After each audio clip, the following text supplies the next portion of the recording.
अच्छा, ये chapter number chemistry का 5 है और लेक्चर नंबर 3 है आज। ये स्टैंडर्ड एटमॉस्फेरिक प्रेशर। अच्छा, इसके अंदर अगर आपको प्रेशर याद है, आप लोगों को प्रेशर किसे कहते हैं? प्रेशर प्रेशर जो हमने पढ़ा था, फोर्स पर यूनिट एरिया। एक यूनिट एरिया पे जो हमारी फोर्स लगती है उसको हम क्या कहते थे? प्रेशर कहते थे। अच्छा, ये देखो यहाँ पे पहले स्टैंडर्ड एटमॉस्फेरिक प्रेशर को समझने से पहले ना, ये देखो यहाँ पे एक समंदर है, ठीक है। समंदर के ऊपर ये जितना एरिया ना येलो कलर का आपको एरो नजर आ रहे हैं, ये एयर है। ये हमारी क्या है? एयर है। ये एयर क्या कर रही है? इस समंदर के ऊपर प्रेशर लगा रही है। तो हम खड़े हैं ना ज़मीन के ऊपर, ये सी लेवल है। हम जहाँ पे हैं ये क्या है? समंदर का लेवल। तो हमारे ऊपर जितना ऊपर वाला एरिया है उसके अंदर क्या मौजूद है? एयर। तो एयर हमारे ऊपर क्या लगा रही है? प्रेशर लगा रही है। अच्छा, यहाँ पे ये बताओ, यहाँ पे जो सी लेवल के ऊपर येलो कलर के आपको एरो नजर आ रहे हैं, ये हमारा क्या है? एयर। और वो हमारे ऊपर क्या लगा रही है? प्रेशर। अच्छा, पहाड़ों के ऊपर भी क्या होगा? एयर मौजूद है। अब आप ये बताओ कि जो पहाड़ों पे एयर मौजूद है, यहाँ पे एयर ज़्यादा प्रेशर लगाएगी या देखो यहाँ पे अगर आप गौर करो, ये जो एयर हमारे ऊपर प्रेशर लगा रही है, ये कितना एरिया कवर कर रही है? ये इतना एयर का एरिया है। अब एयर का एरिया जब ज़्यादा होगा तो प्रेशर भी ज़्यादा लगेगा। प्रेशर भी क्या लगेगा? ज़्यादा। अब देखो ना, ये अगर आप गौर करो, यहाँ पे एयर का एरिया बहुत ज़्यादा है। अगर मैं इधर बात करूँ, यहाँ पे एयर का एरिया कम है। जब आप बुलंदी पे जाते हो तो वहाँ पे जो एयर होती है वो कम रह जाती है। तो जब एयर कम रह जाएगी तो प्रेशर भी कम लगेगा। आ रही बात समझ?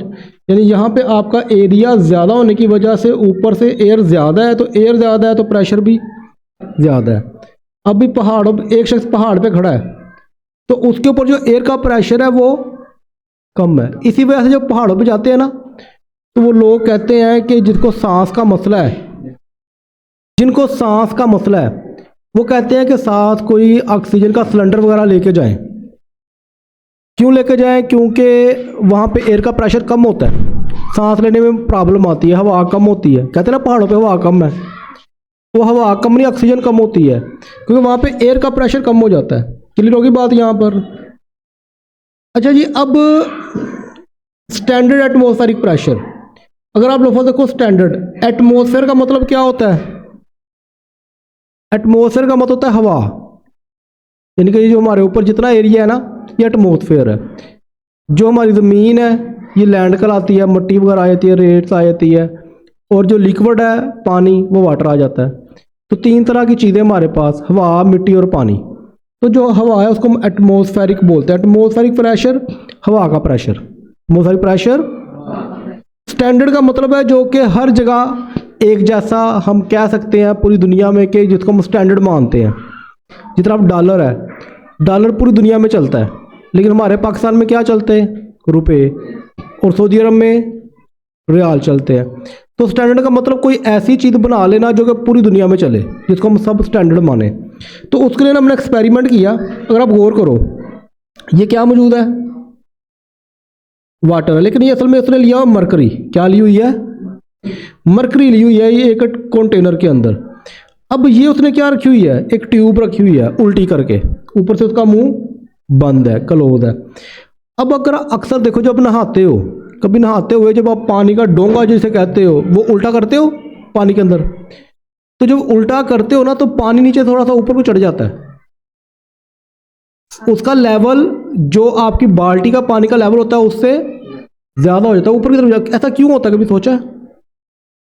अब होता भला क्या है? लेट करो। अब देखो ना, ये लेवल मरकरी का है, लेकिन मरकरी कहाँ तक ऊपर गई है? यहाँ तक ऊपर गई है। इसकी वजह क्या है कि हवा जो है ना, यहाँ से प्रेशर लगा रही है, और वो प्रेशर से मरकरी जो है इस नली के, इस जो होती है ट्यूब से ऊपर को जा रही है। इसके ज़रिए हम क्या निकाल सकते हैं?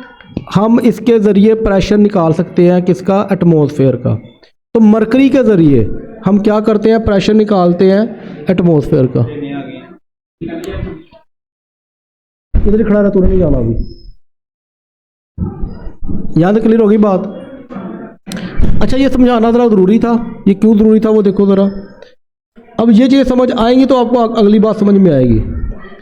स्टैंडर्ड एटमॉस्फेरिक प्रेशर की डेफिनेशन है, it is defined as a pressure exert by a mercury column. अगर आपको याद हो, ये हमारा क्या था, ये हमारा मरकरी था और ये हमारा कॉलम है, यानी कि इस कॉलम के ऊपर जो मरकरी चढ़ती है किसकी वजह से, एटमॉस्फेरिक प्रेशर, यानी हवा बाहर से प्रेशर लगाती है, यहाँ से हवा प्रेशर लगाया, इसके मरकरी को मिला, मरकरी यहाँ से इस कॉलम के ऊपर चढ़ रही है, तो इसको हम बोलते हैं pressure on the mercury column. Pressure on the, आगे बात समझ, ऑन द सी लेवल, यानी कि इसको पहाड़ों पे नहीं करना ये तजर्बा, कहाँ पे करना है, आपने ज़मीन के लेवल पे, समंदर के लेवल पे ये करना है। It is define as the, अब बात समझ में आ रही, सारी कॉन्सेप्ट क्लियर हो रहा है। प्रेशर एक्सर्ट, प्रेशर जो लगता है बाय अ मरकरी, मरकरी के जरिए, मरकरी कॉलम के जरिए ऑफ 760 मिलीमीटर, यानी कि वो जो होती है ना हाइट उसकी, वो 760 मिलीमीटर तक पहुंच जाती है सी लेवल के ऊपर। क्लियर होगी बात। इसको हम क्या बोलते हैं, स्टैंडर्ड एटमॉस्फेरिक प्रेशर। अच्छा, इसका यूनिट क्या होता है, ये आपने याद रखने हैं।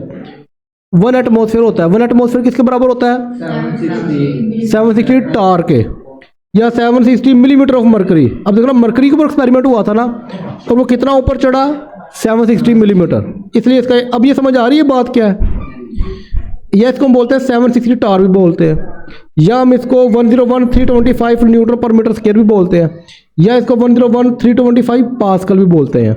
ये सारे यूनिट्स किसके हैं, स्टैंडर्ड एटमॉस्फेरिक प्रेशर के। ये स्टैंडर्ड है, ये एमसीक्यू शॉर्ट क्वेश्चन के लिए बहुत अहम है। इसके अंदर ऐसा यूनिट कौन सा है इसका, प्रेशर का, हाँ जी, गुड, शाबाश। ये जो है ना 101,325 न्यूटन पर मीटर स्क्वायर, ये असल में ऐसा यूनिट्स है। बाकी जो यूनिट्स हैं, टार, पास्कल, मिलीमीटर मरकरी, एटमॉस्फेयर, ये यूनिट तो है लेकिन ये स्टैंडर्ड यूनिट नहीं है। स्टैंडर्ड आपका यही है, न्यूटन पर मीटर स्क्वायर। क्लियर होगी बात यहाँ तक, ये एमसीक्यू के लिए भी अहम है। तो ये भी अक्सर आ जाता है कि अब देखो ना, 760 मिलीमीटर ऑफ मरकरी और 760 टार आपस में इक्वल है बिल्कुल।